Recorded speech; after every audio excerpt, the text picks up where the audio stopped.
So without further ado, I'd love to welcome to the stage Raphaele, Shiva, and Arnaud. Please take the stage. Round of applause.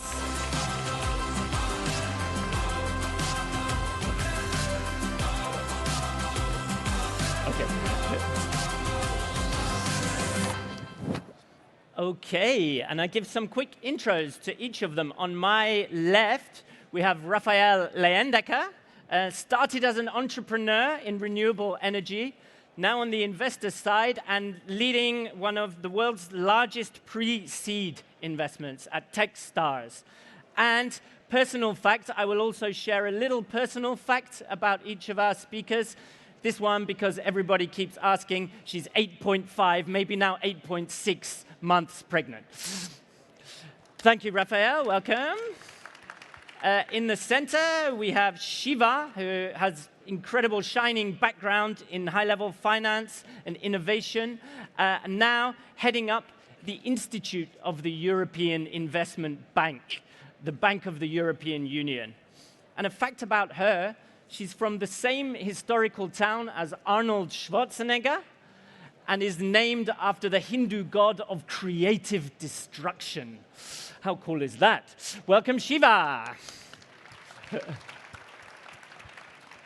And then on my far left, we have Arnaud Mourot, who works at ASHOKA. For those who don't know, world's first and largest network of social entrepreneurs. And he's leading work there, helping companies to transform into changemaker companies. We'll dive into that in a minute. And because he's an ex-colleague, I have an especially juicy fact about him, which is that in an ex-job, he used to be the bodyguard of Michael Jackson. Welcome, Arnaud. You didn't think you would get Michael Jackson and Arnold Schwarzenegger in that intro, I guess. First of all, I'd love to do a super quick, and we can go in order for this opening round, kind of an elevator pitch, 90 seconds each, 90, 120 max, of your work related to cultivating ecosystems. So we'll go Raphaele, Shiva, Arnaud. Short and sharp, please. Thank you, Nick. Hi, everyone. Really happy to be with you today. I'm the Managing Director of Techstars Sustainability in Paris. For those who don't know Techstars yet, we are the most active pre-seed investor in the world, meaning that we have about 4,000 companies in our portfolio now, worth more than $1 billion. We don't only invest in cash, we also invest in kind in our companies, just when they are starting, meaning that every single company we have is actually going through our 3-month program. That takes a lot of ecosystem. This is the topic of today, mainly with mentorship, because we expose those founders to about 100 mentors during the 3 months of the program, but also to a lot of investors. Typically, tomorrow we're having an investor event with roughly 200 of them, fully focused on sustainability, because Paris is what we believe the next climate hub worldwide. Awesome. Happy to be here. Thank you, Raphaele. So, hello everyone. So, the EIB Institute is actually very present here. We have 7 of our green heroes pitching tomorrow.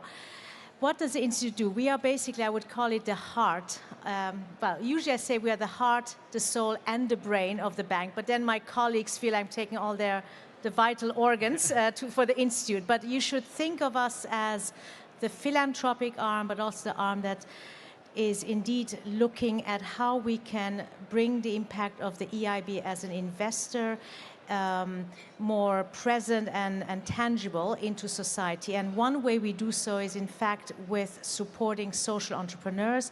We have, over the last 10 years, had a very known flagship called the Social Innovation Tournament. The finalists, some of them are basically presenting tomorrow in the green tech space. Right now, we are vamping our program, and one of the new initiatives that you will hear about soon, and for this audience, therefore, a preview, is an executive in residence under the European Innovation Council. This is a lot of jargon, but for those of you who are maybe familiar with the European Union flagship innovation financing program, EIC, We are bringing now a mentoring program to those who have gotten grants under the EIC Pathfinders and are now looking for the next round. So you will be paired up, therefore, with executives. What I'm looking for here in this audience is people who have been serial entrepreneurs or would like to give back their experience in the private sector, in corporates, as an entrepreneur, to the next generation, to the younger self. Please do reach out to the EIB Institute, to myself or our colleagues who are here, and we would love to hear from you and work with you. Thank you, Shiva. Already calls to action. Love it. Arnaud. Thank you, Shiva. Hi, everyone. So at ASHOKA, we support social entrepreneurs. Nick was saying we are privileged to support more than 4,000 social entrepreneurs in 90+ countries. A few years back, we realized that supporting amazing social entrepreneurs was not enough, and that we had to build coalitions and alliances with the corporate sector. So we have incepted this initiative called Changemaker Companies, and Changemaker Companies is all about building bridges between those two sectors and make sure that not only social innovation can be seen as pure innovation when it comes to business, and we saw several interesting examples, but it's not just enough to connect and to work on innovation. You also need to work on mindset shifts and how within the corporate sector you help really develop this ability to see things from a systemic point of view, and I would say to develop the skill set that is necessary to tackle social issues at scale. Awesome. We're going to dive into a bit more details of that coming up. So we've come a long way, I think, in terms of impact ecosystems. If you rewind to the first ChangeNOW in 2017, things have changed a lot and a lot of positive development. Maybe starting with you, Raphaele, how far have we come in terms of ecosystems for change over the last 8-10 years? Pretty far along, I would say. That's a good thing. If you take the example of Europe, startup scene, especially in France, you have numerous incubator accelerators that are now supporting change makers, especially on the environmental side. But also on the social side. That's a great example with ASHOKA. I think that's both great and a tricky news, because as the entrepreneur's life is getting more packed with opportunities to develop this ecosystem, it's also a way for them to get lost, because I don't know if there are many founders here. I think you have kind of a double injunction that you need both to create a company that will be both profitable, economically viable, but also have a great impact. And as we've seen with the regulation, the Article 8, 9 funds have a lot of constraint when it comes to demonstrating the kind of impact they have. It means that this is cascading until the entrepreneurs, even early stage, to demonstrate that they are having actually this kind of positive impact. And well, each one only have 24 hours in a day, so where should you focus? Should we spend more time with mentors? Should you spend more time with your customers? Should you spend more time on your R&D? That are true questions that we're facing on a day-to-day, because we work really hands-on with our founders, as I was saying during the accelerator program. And so I think we've come a long way, but my question for you guys today is, how can we use all that corporate money, public money, to actually accelerate and really make change at scale, rather than burdening those founders that are at the beginning of their journey and that mostly need talents and time rather than money to get there?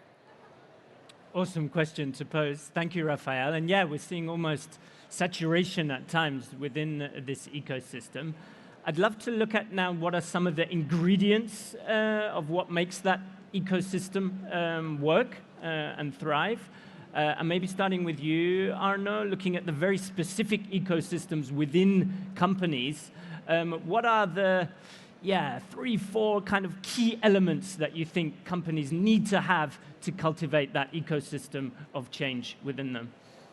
Yeah, thank you, Nick. It's a tricky question. And actually, I think that the term ecosystem is overused to some extent and kind of a buzzword now. So we need to come back to what it truly means, to bring together, to come together, to tackle, I would say, collectively social issues. And I think we have to also recognize that we haven't found the right recipe yet, right? I think that when you think of companies that are seen as the super advanced one, you always come up with the same examples and usual suspects. So there is a need to, I would say, to rise the next generation of champions of impact. And I think that it has something to do probably with technology at some point, but technology is not everything.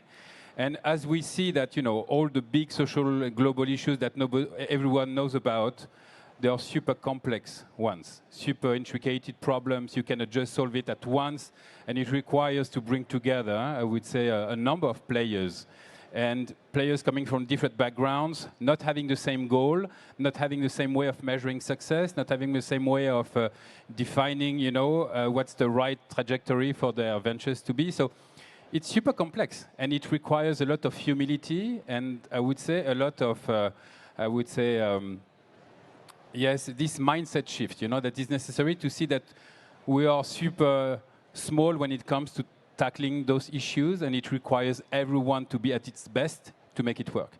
So if we now zoom onto the companies' ecosystems, what we have learned in the last few years working with a number of companies in various geographies is that, first of all, you need to make the case that, in our case particularly, social innovation is relevant to companies. Companies invest a lot of money in R&D, on innovation, etc.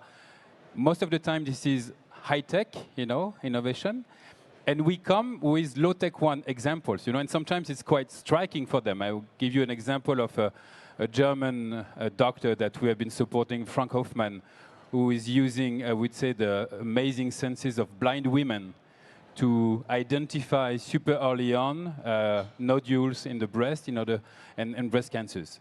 It's totally low tech, Nobody can do that. I.e., artificial intelligence cannot even do it. And when we introduced this guy to a German pharma company, originally they did not understand, how amazing it was to be able to work with people who are coming up with a different mindset.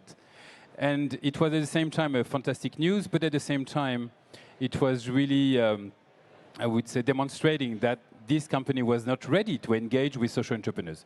So the first thing to do, I think, is to be able to sit around the table and to say, okay, what is it that you have to bring to the conversation? And to create this space where everyone respects, the other mutually, and that you can collectively start co-creating, I would say, a brighter future. And this North Star of impact is, for me, the most critical part. Very often, companies tend to jump onto solving an issue without thinking whether this is the right one, whether they're legitimate to do so, and whether this is really leveraging their core assets. Okay. So the first thing is really to define this impact North Star. Okay. And you do it not just alone, and internally. You have to do it with your stakeholders. You have to question people around you, because they might tell you what you're the best to do. Yeah, thank you. So Arnaud bringing some super sharp points there on unusual suspects coming together and on collaboration being at the heart of this.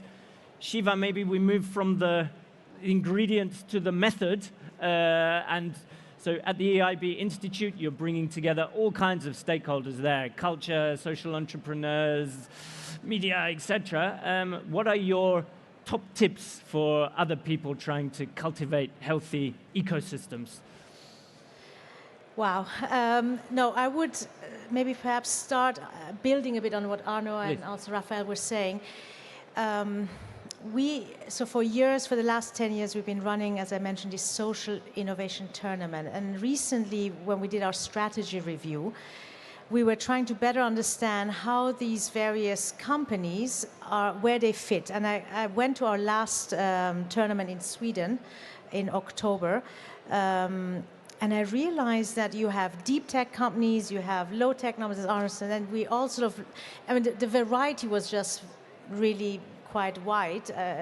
And what I've noticed increasingly, I'm just wondering, this is the question I would like to raise with everyone, does it help to actually to make that distinction in today's world of whether somebody is a social entrepreneur or not? Or shouldn't we, in a way, really put ourselves in a situation, at least from an EIB, also public sector perspective, that we need to bring a social dimension to all innovators. And as I mentioned earlier, our new initiative, the Executive in Residence, we are going to look for these mentors to actually pretty much embed an impact mindset, you know, have that as part of the DNA, because I'm thinking the pressing challenges that we are dealing with, we can no longer afford to have deep tech entrepreneurs in their corner doing their thing for financial returns, and then having the goody social entrepreneurs trying to, you know, make a living. I mean, we really need to now find a way to not use the wrong labels, maybe, given that there is such a fluidity. So, I mean, that's certainly one point. The other point I would like to raise is, you know, there is this whole notion of inclusion and ensuring that with bringing an impact mindset, we also really tackle all the other issues that we have where the investor community has really failed us. Just to give you an example, 1% of women actually have access to VC, 1 or 2%, depending on, you know, US, Europe, and the statistics. I mean, the point is that the current financial system has failed half the population of the world in terms of entrepreneurs. And when I look at the social space, you have actually a lot of women entrepreneurs. You have a lot of minorities who have come in. So how can we actually learn from that community and make sure that we bring the learnings into the mainstream? So I will put this out, and I mean, I don't have the answers, but certainly the Institute would like to very much support the merging or the moving forward to a much more integrated approach. Awesome. Thanks so much for sharing. I love that. Make all innovators social innovators. I think there's a real beauty in that. Raphaele, I'd love you to build on that, and I'd also love to challenge us a little on the stage here. I like to ask one more difficult question each time, and that I think a lot of conversations around building ecosystems are still essentially business as usual, whereas the situation we're finding ourselves in with humanity, business as usual is not working, it's not cutting it.